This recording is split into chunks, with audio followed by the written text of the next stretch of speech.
Hello friends, ಯೋಗಿತಾಸ್ ಕಿಚನ್ಗೆ ಸ್ವಾಗತ. ಇವತ್ತಿನ ನಮ್ಮ ರೆಸಿಪಿ ಹಲಸಿನಹಣ್ಣಿನ ಇಡ್ಲಿ. ಇದು ಮಾಡೋದಕ್ಕೆ ನಾನು ಮುಕ್ಕಾಲು ಕಪ್ಪಷ್ಟು ಅಕ್ಕಿಯನ್ನು 2 ಗಂಟೆ ಟೈಮ್ ನೀರಲ್ಲಿ ನೆನೆಸಿಟ್ಟಿದ್ದೆ.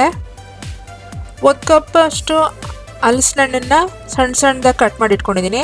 ಅರ್ಧ ಕಪ್ಪಷ್ಟು ಬೆಲ್ಲ, ಅರ್ಧ ಕಪ್ಪಷ್ಟು ತೆಂಗಿನ ತುರಿ, 2 ಏಲಕ್ಕಿ, ಚಿಟಿಕೆ ಉಪ್ಪು.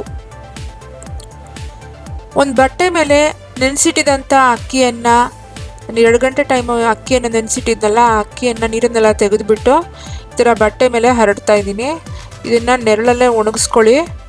ಈ ಥರ ಒಣಗಿಸ್ಕೊಂಡು ಒಂದು ಅರ್ಧ ಗಂಟೆ ಆದಮೇಲೆ ನೋಡಿ ಅರ್ಧ ಗಂಟೆ ಒಣಗಿಸ್ಕೊಳ್ಬೇಕು. ಈಗ ಒಂದು ಪಾತ್ರೆಯಲ್ಲಿ ನಾನು ಸ್ವಲ್ಪ ಬೆಲ್ಲವನ್ನು ತೊಗೊಂಡಿದ್ದಲ್ಲ, ಅರ್ಧ ಕಪ್ಪಷ್ಟು, ಅದನ್ನು ಹಾಕ್ಕೊಂಡು ಸ್ವಲ್ಪ ನೀರು ಹಾಕ್ಕೊಂಡು ಕರಗಿಸ್ಕೊಳ್ತಾ ಇದ್ದೀನಿ. ಅದುವರೆಗೂ ನಾನು ಒಂದು ಮಿಕ್ಸಿ ಜಾರಿಗೆ ಹಲಸಿನಹಣ್ಣನ್ನು ಹಾಕ್ಬಿಟ್ಟು ಸ್ವಲ್ಪ ನೀರು ಹಾಕಿ ಸಣ್ಣದಾಗಿ ರುಬ್ಕೊಂಡಿದ್ದೀನಿ. ಈ ರುಬ್ಬಿದನ್ನು ನಾನು ನುಣ್ಣಗೆ ರುಬ್ಕೊಂಡಿರೋದನ್ನು ಬೌಲ್ನಲ್ಲಿ ಹಾಕ್ಕೊಳ್ತಾ ಇದ್ದೀನಿ.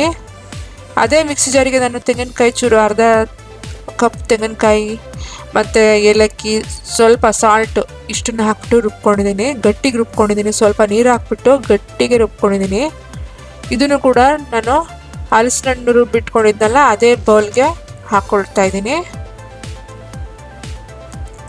ನಂತರ ನಾನು ಕರಗಿಸಿಟ್ಕೊಂಡಿದ್ದಲ್ಲ ಬೆಲ್ಲನ, ಅದನ್ನು ಪಾಕ ಮಾಡ್ಕೋಬಾರ್ದು, ಜಸ್ಟ್ ಕರಗಿಸ್ಕೊಳ್ಬೇಕು ಅಷ್ಟೇ. ಅದನ್ನು ನಾನು ಶೋಧಿಸ್ಕೊಳ್ತಾ ಇದ್ದೀನಿ, ಅದರಲ್ಲಿ ಏನಾದರೂ ಕಸ ಇದ್ದರೆ ಅಂತ. ಇವಾಗ ನಾನು ಬಟ್ಟೆ ಮೇಲೆ ಹಾಕಿದ್ದ ಅಕ್ಕಿಯನ್ನೆಲ್ಲ ಸ್ವಲ್ಪ ತೇವಾಂಶ ಇರಬೇಕು. ಈಗ ನಾನು ಮಿಕ್ಸಿ ಜಾರಿಗೆ ಹಾಕ್ಕೊಂಡು ತರಿಯಾಗಿ ಪೌಡ್ರ್ ಮಾಡ್ಕೊಂಡಿದ್ದೀನಿ. ಈ ಪೌಡ್ರ್ ಮಾಡ್ಕೊಂಡಿರೋದನ್ನು ಅದೇ ಬೌಲ್ಗೆ ನಾನು ಹಾಕ್ಕೊಳ್ತಾ ಇದ್ದೀನಿ. ಈಗ ಎಲ್ಲನೂ ಒಂದ್ಸರಿ ಚೆನ್ನಾಗಿ ಮಿಕ್ಸ್ ಮಾಡ್ಕೊಂಬಿಡೋಣ. ಇಡ್ಲಿ ಹಿಟ್ಟಿಗಿಂತ ಸ್ವಲ್ಪ ಗಟ್ಟಿ ಇರಬೇಕು. ಇಡ್ಲಿ ಹಿಟ್ಟಿನ ಅದಕ್ಕಿದ್ರೂ ಪರವಾಗಿಲ್ಲ. ಇವಾಗ ಇದನ್ನು ಚೆನ್ನಾಗಿ ಮಿಕ್ಸ್ ಮಾಡ್ಕೊಳ್ತಾ ಇದ್ದೀನಿ. ನೀರು ಹಾಕಕ್ಕೆ ಹೋಗಬಾರ್ದು, ಅವಶ್ಯಕತೆ ಇದ್ದರೆ ಮಾತ್ರ ನೀರು ಹಾಕ್ಕೊಳ್ಳಿ. ಈಗ ಇಡ್ಲಿ ಟ್ರೈಗೆಲ್ಲ ನಾನು ಸ್ವಲ್ಪ ತುಪ್ಪವನ್ನು ಸೋರ್ಕೊಳ್ತಾ ಇದ್ದೀನಿ. ಹಾಗೆ ಇಡ್ಲಿ ಪಾತ್ರೆಗೆ ಸ್ವಲ್ಪ ನೀರು ಹಾಕ್ಬಿಟ್ಟು ಕಾಯೋಕ್ಕೂ ಕೂಡ ಇಟ್ಕೊಂಡಿದ್ದೀನಿ. ಇವಾಗ ನಾನು ಇಡ್ಲಿ ಟ್ರೇಗೆಲ್ಲ ತುಪ್ಪವನ್ನು ಸೋರ್ಕೊಂಡಿದ್ದಾಗಿದೆ. ಇವಾಗ ಮಾಡಿಟ್ಕೊಂಡಿದ್ದಂಥ ಇಡ್ಲಿ ಹಿಟ್ಟನ್ನು ನಾನು ನೋಡಿ, ಕನ್ಸಿಸ್ಟೆನ್ಸಿ ಈ ಥರ ಇರಬೇಕು. ಇದನ್ನು ನಾನು ಇಡ್ಲಿ ಟ್ರೇಗೆ ಹಾಕ್ಕೊಳ್ತಾ ಇದ್ದೀನಿ. ಸ್ವಲ್ಪ ಹಾಕ್ಕೊಳ್ಳಿ.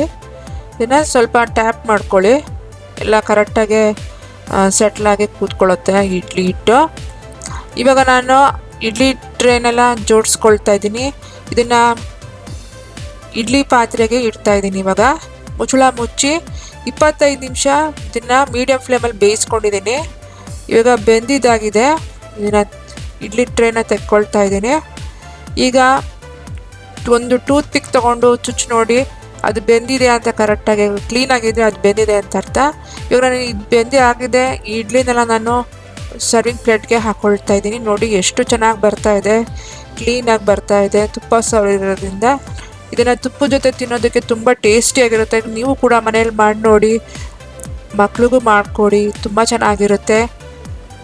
ಈ ವಿಡಿಯೋ ಇಷ್ಟ ಆದರೆ ಲೈಕ್ ಮಾಡಿ, ಶೇರ್ ಮಾಡಿ, ಹಾಗೆ ಸಬ್ಸ್ಕ್ರೈಬ್ ಮಾಡ್ಕೊಳ್ಳೋದನ್ನು ಮರಿಬೇಡಿ. ಮತ್ತೆ ಮುಂದಿನ ವಿಡಿಯೋದೊಂದಿಗೆ ಸಿಗೋಣ. ಅಲ್ಲಿ ತನಕ ಧನ್ಯವಾದಗಳು.